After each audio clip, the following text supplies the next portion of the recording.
Estamos aqui com o deputado federal José Guimarães, do PT do Ceará, líder da oposição aqui na Câmara dos Deputados. Deputado José Guimarães, o senhor está indo para o 4º mandato, já eleito pelo povo cearense. O senhor sempre tem trabalhado, desde quando foi, inclusive, líder do governo da presidenta Dilma Rousseff, em prol do Estado, dos cearenses, né? Quais projetos o senhor destacaria nesta atual legislatura, né, os mais importantes dos seus trabalhos que o senhor realizou, né, em termos de projetos para o Estado do Ceará? Ao longo desses anos todos, Leite, o nosso trabalho como deputado federal, representando o povo cearense, eu tenho me desdobrado para dar conta de 3 linhas de ação parlamentar aqui dentro. A primeira delas, a produção legislativa. Sempre está preocupado em apresentar projetos que beneficiem a minha região e o Estado do Ceará. No caráter oposicionista que eu desenvolvo desde os tempos que fui líder da bancada nordestina, líder da bancada do PT e principalmente líder do governo da presidenta Dilma, e agora líder da oposição. Em todos esses momentos nós tivemos, evidentemente, uma preocupação, além de debater os temas nacionais, né, como todo o Brasil conhece, a luta que fizemos aqui contra as privatizações, contra a reforma da Previdência, enfim, e outras medidas que retiram os direitos dos trabalhadores, a preocupação é em ajudar o governo do meu estado, o governador Camilo Santana, a executar aqueles projetos importantes que levam, acrescentam e constroem o desenvolvimento do nosso estado. E a terceira linha de atuação é exatamente na articulação política, em função daquilo que o nosso partido, o PT, os nossos aliados representam no estado do Ceará e para a região Nordeste. Eu diria que nesses anos todos a gente tem tido uma preocupação central que foi no governo da Dilma, foi agora no governo Temer e será nos próximos anos do governo eleito que vai ser empossado. Qual é a questão central para nós, no Ceará, que eu tenho me dedicado? É trabalhar para que os 2 principais projetos, eles se realizem e concluam-se, que é a Transposição São Francisco e a Transnordestina, porque é uma questão fundamental para o nosso Estado. Então, esses 2 projetos, sempre nós estamos aqui em Brasília, mobilizando recursos na hora da votação das MPs, dos orçamentos, para garantir os recursos para a sua conclusão. Também nós aprovamos mais 2 ou 3 projetos importantes que dizem respeito ao Ceará e ao Nordeste brasileiro. Um foi, através de uma emenda de nossa autoria, a medida provisória do FIES, que foi votada aqui na Câmara, nós estabelecemos que dos recursos do FIES, um percentual maior seja utilizado para os alunos das regiões mais pobres do Brasil, Nordeste e Norte, sobretudo Nordeste e Norte, que são as regiões que precisam mais dos incentivos e, sobretudo, do apoio do Estado. Esse projeto, isso vale tanto para a liberação dos recursos, também para a renegociação das dívidas do FIES, o fundo que foi criado lá atrás no nosso governo. E isso tem forte impacto no Estado do Ceará, dada a quantidade de alunos que são beneficiados do FIES, ainda que o programa tenha sido diminuído gradativamente, mas foi um espelho, uma referência nos governos Lula e Dilma para a formação profissional e a inclusão das camadas mais pobres nas universidades, inclusive privadas, financiadas pelo FIES. É uma outra medida, um projeto importante que nós aprovamos aqui, uma emenda de minha autoria. Foi a medida provisória, isso é importante o nosso eleitor. A medida provisória foi a 785/2017. Foi votada e, portanto, com forte impacto na vida dos alunos beneficiados do FIES. O outro projeto que nós aprovamos e teve a nossa participação através de uma emenda, nós emendamos a medida provisória, aquela a 786. 786. A medida provisória 786. Nós aprovamos uma emenda no plenário da Câmara, que dos recursos do PAC, do Programa de Aceleração do Crescimento, 40% serão utilizados preferencialmente nas regiões Norte, Nordeste, Nordeste, Norte e Centro-Oeste. Isso porque são exatamente as regiões que mais precisam dos investimentos em logística, estradas, ferrovias, aeroportos, portos e, sobretudo, esses projetos de integração hídrica, como a Transposição de São Francisco. Essa emenda foi uma emenda de minha autoria, também aprovada na MP 786. né, que foi muito importante. E além de um outro projeto que nós aprovamos na medida provisória 812, foi também uma emenda de minha autoria, que garantiu uma redução das taxas de juros dos fundos constitucionais. Né? Porque os fundos constitucionais, quando foram criados e são administrados as referências são as agências de desenvolvimento como Sudene e Sudã, e o BASA da região norte e o BNB na região nordeste são os bancos executores da política de financiamento do setor produtivo.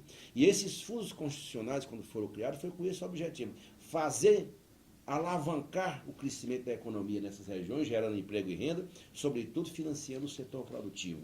E o governo esse governo atual elevou as taxas de juros, as mesmas taxas do mercado. E nós aprovamos uma medida provisória que reduziu essas taxas de juros, que são exatamente compatíveis com o nível de desenvolvimento e de carência do financiamento das políticas desenvolvidas pelos setores produtivos dessas regiões.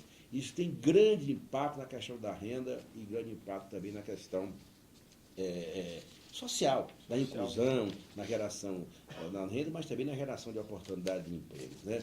E a última também, que foi recentemente, nós aprovamos um outro projeto, também de respeito ao Ceará e à região Nordeste, é o Fundo da Caatinga. Foi o projeto... Fundo da Caatinga. É o projeto PLC, é um projeto 6391, né? 6391, 2000.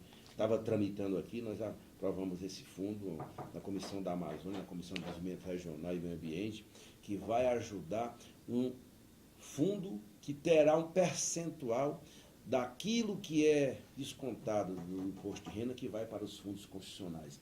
Um pequeno percentual para financiar investimentos naquelas áreas que já estão historicamente degradadas. Nós temos várias áreas do Nordeste brasileiro que precisam de investimento para recuperar as matas, recuperar o nosso solo, recuperar o ambiente, né?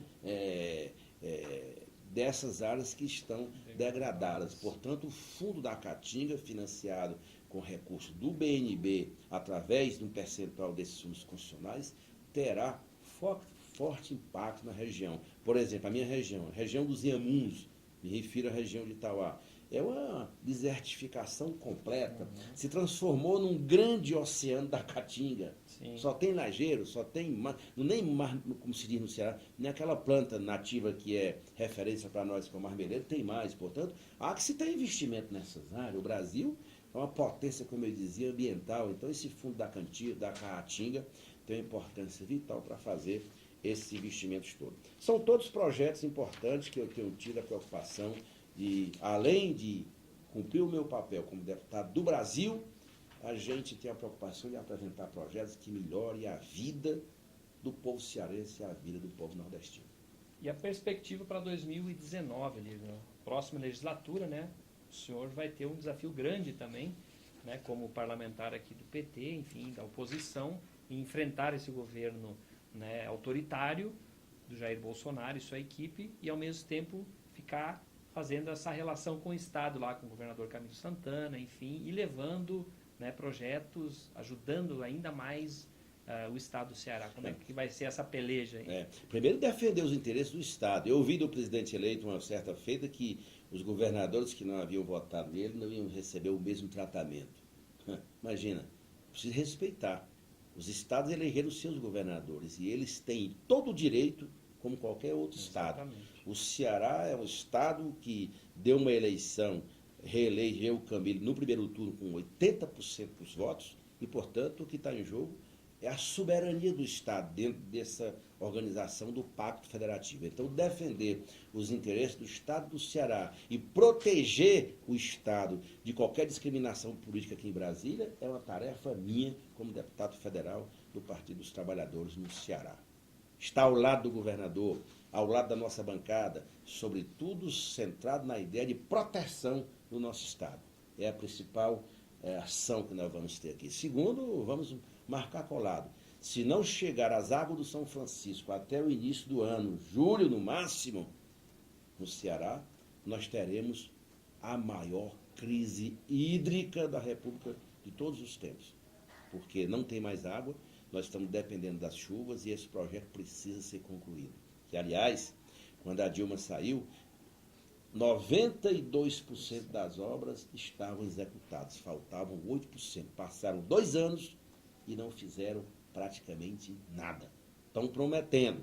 E nós vamos lutar muito para não deixar retirar recursos, porque esse novo ministro da Economia não sabe nem onde é que fica o Nordeste, portanto, ele canetar e retirar o dinheiro é um passo. E nós vamos lutar muito para que esse projeto seja concluído. O segundo projeto importante que nós vamos defender, a retomada do projeto da construção da ferrovia, né, a chamada Transnordestina.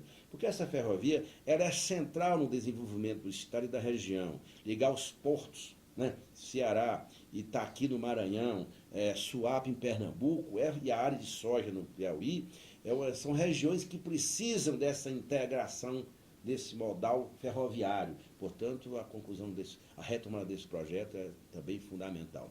E, em terceiro lugar, evidentemente, defender aquilo que para nós é fundamental, né? A agricultura familiar, os trabalhadores da agricultura familiar, que carece cada vez mais da nossa defesa aqui dentro, porque cada vez mais os direitos desses trabalhadores têm sido a política de sustentabilidade agrária que nós construímos vem sendo desconstituída, que é o chamado desenvolvimento, a área de desenvolvimento agrário no estado do Ceará. O meu compromisso de defender o trabalhador rural, as suas políticas e o projeto de desenvolvimento integrado regional é outro. Vamos continuar defendendo a ampliação cada vez mais da educação profissional. É a saída para o Brasil, é a saída para o Nordeste. O Lula e a Dilma criaram, com a Haddad, ministro da Educação, 33 institutos federais de educação, ciência e tecnologia em várias regiões do estado. Vamos continuar defendendo essa política, porque ela é correta do ponto de vista do crescimento e da qualificação e da ampliação do ensino profissional no Brasil. E, evidentemente, o meu papel como deputado federal aqui é defender o Brasil. Eu sou de um partido que perdeu a eleição, que sai de uma eleição com a maior bancada federal, e a nossa responsabilidade é com o Brasil. E a consigna que eu sempre digo nas minhas entrevistas, defender a democracia, a nossa soberania e os direitos do povo, compõem essas 3 palavras, essas 3 frases, elas compõem aquilo que para mim é fundamental para exercer bem o 4º mandato de deputado federal. E sem esquecer, evidentemente, do contato permanente com as bases, porque eu sou um dos deputados federais que mais viajam, que mais presença tenho, tanto é que eu fui votado nos 184 municípios do estado do Ceará. Portanto, é trabalhar muito, coragem, para fazermos a resistência, fazermos a oposição para o bem do Brasil. Não tem esse negócio de ficar de oposição, isso ou aquilo, não tem qualificação. A oposição é oposição, porque o Brasil nos delegou essa tarefa e, evidentemente, está muito sintonizado com os projetos e os interesses do meu estado, do estado do Ceará, e defender os cearenses aqui em Brasília. Essa é a minha perspectiva para 2019. Uma mensagem final aí, já que estamos chegando ao final do ano, né, deputado Guimarães, aos seus eleitores, aos cearenses, de um modo geral.